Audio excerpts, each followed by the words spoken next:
So now we're going to be looking at what's known as a two-part tariff, which is kind of a boring name. We could say it's also looking at why you're paying a fixed fee when you go to the gym. Okay, so let's delve into this. Okay, so for much of economics, or what we've done in textbooks so far, we're looking at a price per unit. You know, you pay a certain price per kilo of apples for a service, whatever you're doing, you're paid per unit. But quite a few of the products that we're consuming are not like that. You either just pay a fixed fee and then consume as much as you want. So it could be a gym card. Typically, you pay for a month and then you go to the gym as much as you want in the month. You have a monthly card on public transport. So, you know, you buy your card and then you travel as much as you want during that month for that price. So you just pay a fixed price, or, you know, a fixed fee, and then you can travel as much as you want. Okay, so those fixed fees are an example of what's known as a two-part tariff, where there's in principle two parts. There's like the fixed fee, and there could be a variable part, or you know, the variable part could be zero. So you could have the variable parts. An example would be for amusement parks. Sometimes you have like a cover fee, you know, that's a fixed fee, and then you pay per ride in the actual you know, once you're in. So let's look at you know, why do we see that kind of pricing? Let's look at an example of that, and we're going to be, as usual, we're going to be doing it very simple. So we're thinking of one individual here, or could think of many individuals that are all the same. There are some complications that people are becoming, you know, are different, but you know, for now we can skip those, and the logic will be the same. So assume that this individual has inverse demand given by 10 minus Q. So this could be, you know, your demand for gym visits in a week. Okay, the first visit you'd be willing to pay 10 euros, and then the more visits that you take in a week, the lower is your willingness to pay. Okay. Assume that there's a cost of serving you as a client for the gym that's given by 2Q. So it's just constant marginal cost, just to make it simple. So you know, it costs them 2 euros every time you show up at the gym. So we could, you know, when in doubt, draw a demand curve in economics. So that's what we're going to be doing here. We have price here on the vertical axis, quantity on the horizontal axis. We have the demand curve like this. And we have a marginal cost curve that's going like so. Okay. So that's given 2, and we had an intercept of 10 up here. So this is the demand. This is the red one is marginal cost. Let's write that. Okay. So if, you know, if this gym owner were setting prices as firms typically have been in the course, they would set a price per unit. So we would have a marginal revenue curve looking something like this. And maybe we shouldn't just pull that out of a hat. Maybe we should actually say how we're doing that. So let's call it, we sometimes call this a linear price. So it's, you know, the total price is linear in the number of units that you're purchasing. So this would, you could also say standard price. So, you know, you would set quantity so as to maximize profits. What are profits? Well, in this case, they're, you know, the price given by inverse demand function times the number of times you visit the gym minus 2Q. Those are the costs for the gym owner. So the gym owner wants to maximize his profits, looks at the first order condition as usual, first order condition for profit maximization, where profit's the highest, differentiating through here. So 10 minus 2Q minus 2 equals 0. And we can then solve for this. 2Q equals 8, or dividing through by 2, we get that the profit maximizing Q is equal to 4. Okay. So that's that. We have then that the price is equal to,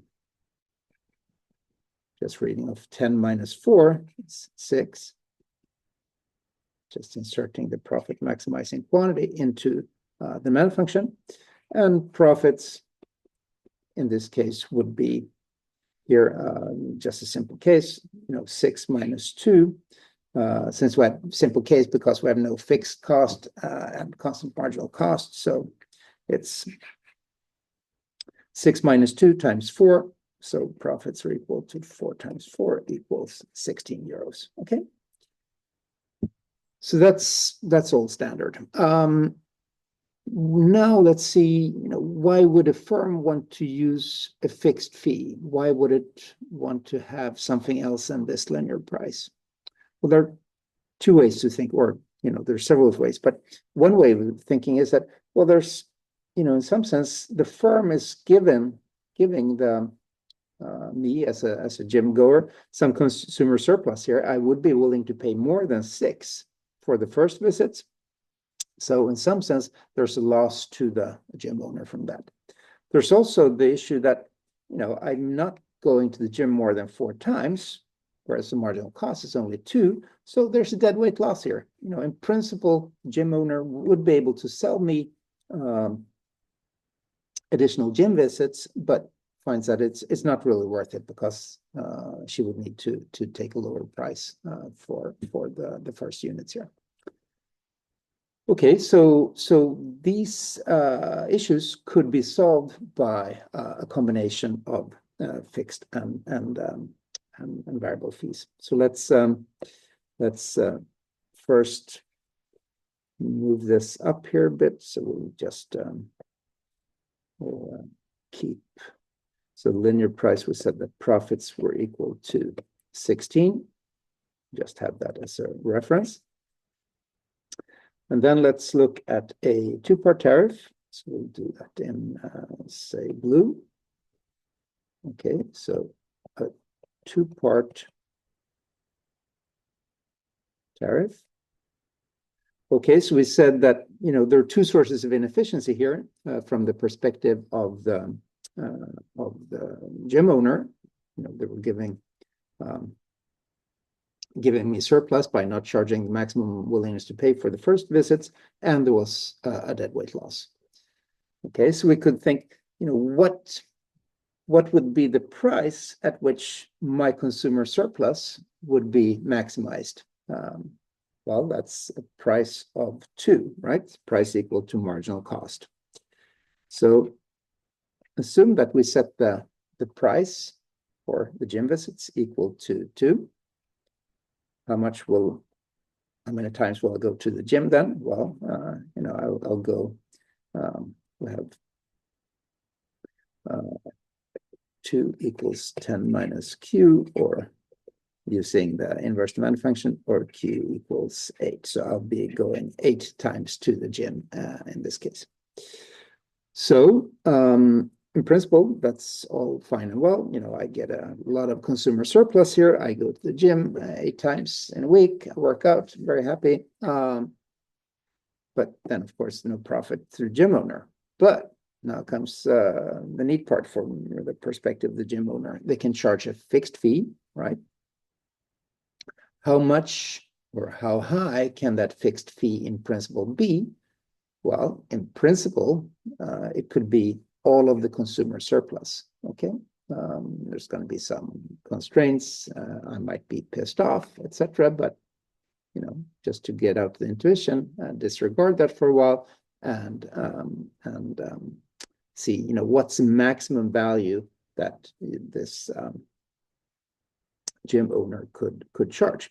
So we'll see. What is my consumer surplus here? Disregarding that fixed fee. Well, it's the whole area between the demand curve and the price that I'm actually paying. So what is this? What is that area? So it's in the case where it's a linear demand curve, it's equivalent to the area of a triangle. So it's 10 minus 2. think of that as the base of the triangle.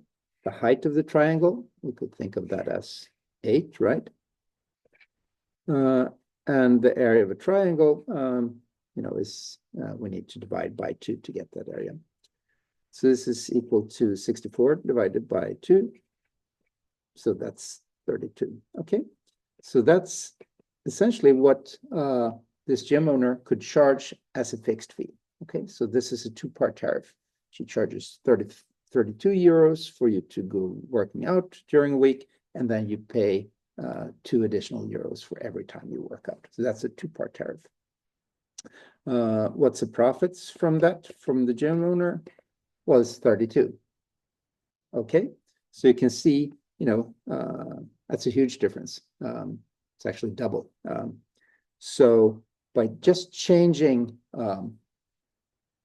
the nature of how prices are set, the gym owner can increase her profits a lot. Okay, and it's 2 sources of that surplus. It's being able to charge for these first units in some sense, and being able to avoid the dead weight loss. Okay, before we wrap up, you could also note that, well, for a lot of gyms, you actually don't have this kind of 2-part setting. You just pay a fixed fee, or public transport, or you buy a ski ticket. You just pay a fixed fee, and then you ride all you want. So how can we look at that? Well, it's essentially the same kind of logic, but just have one thing to take care of here. So let's do that in green. So let's say only fixed fee.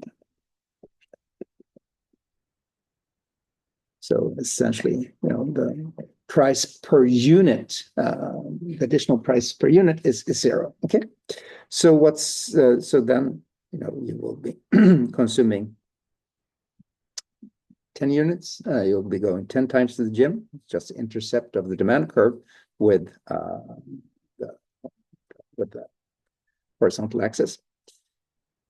So what's your consumer surplus? Well, then that would be this whole area. So it's 10, difference. So again, an area of a triangle, height 10, or base 10, height 10, and divided by 2, since it's a triangle. So it's 50. So in principle, the gym owner could charge this individual 50 as a fixed fee. Okay, profits, though, have to also take account of the costs. So what are costs in this case? Well, they're going to the gym 10 times. Total costs are 2 times 10. In this case, where it's constant marginal cost. So costs are 20, and profits then equal to 50 minus 20, or 30. Okay. So this is also, so we have profits of 30, profits of 32, and profits of 16. So this is showing that for such a gym owner, where in particular here, marginal costs are relatively low. So we have this kind of settings where you pay a fixed fee and then you consume as much as you want. Often it is for personal services of the type where the marginal costs are quite low, like public transport or going to the gym. So the owner, the firm that's setting the price, might be losing some profit relative to the case where they also took charged price per visit, but could be some administration costs, there could be some hassle costs, there could be something else that shows that it's not worth it for them. And in the case where marginal costs are low, they're losing relatively little by not having that kind of system. Okay, so this is one way to think about the intuition for why it's a common form of pricing in some instances.